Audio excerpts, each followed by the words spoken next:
মানুষ তার স্বপ্নের সমান বড় কিংবা তার থেকেও বড়, এই কথার উপর যথাযথ আমল করেছেন রশিদ খান। ধ্বংসস্তূপের মাঝে দাঁড়িয়ে তিনি স্বপ্ন দেখেছেন আকাশ ছোঁয়ার।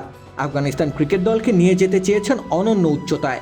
এখনও শিরোপা এসে ধরা দেয়নি অবশ্য, কিন্তু সময় যে এখনও যায়নি ফুরিয়ে। কেউ কেউ তো রশিদ খানকে ফেলছেন কিংবদন্তিদের কাতারে। তিনি অবশ্যই কিংবদন্তি।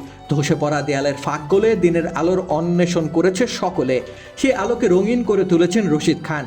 গোটা বিশ্বে বিস্তৃতি ঘটিয়েছেন আফগান ক্রিকেটের। নিজেদের ক্রিকেট ইতিহাসে প্রথমবারের মতো দলকে নিয়ে গিয়েছিলেন টি-20 বিশ্বকাপের সেমিফাইনালে। তাতে করে ইমরান খানের সাথেও কেউ কেউ উচ্চারণ করছে তার নাম।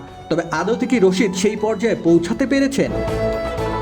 উত্তরটা অবশ্য সহজ। ইমরান খানের ধারে কাছেও এখনও পৌঁছাতে পারেননি রশিদ খান। সে উচ্চতায় পৌঁছাতে রশিদকে পোড়াতে হবে বহু কাঠখড়। কিন্তু একটা দিক থেকে প্রায় ইমরান খানের সমতুল্য হয়ে উঠেছেন তিনি। দেশের ক্রিকেটের অন্যতম প্রধান চরিত্রে পরিণত হয়েছেন রশিদ খান, যদিও এখন অবধি সফলতার বিশেষ কোনো চিত্র অঙ্কন করতে পারেননি। নতুন এক্সপেল এর নতুন ফর্মুলা আরপিএম এর ডুয়েল অ্যাকশনে ঘরের মশা বাঁচবে না, বাইরের মশা আসবে না। তবুও সামাজিকভাবে, রাজনৈতিকভাবে রশিদ খানের গ্রহণযোগ্যতা বেড়েছে। তিনি আফগানিস্তানের গণমানুষের প্রতিনিধি হয়ে উঠেছেন। নতুন দিনের পথে এগিয়ে যাওয়া জনপদের ছোট্ট শিশুর রোল মডেল হয়ে উঠেছেন রশিদ খান। সেটাও বা কম কিসে।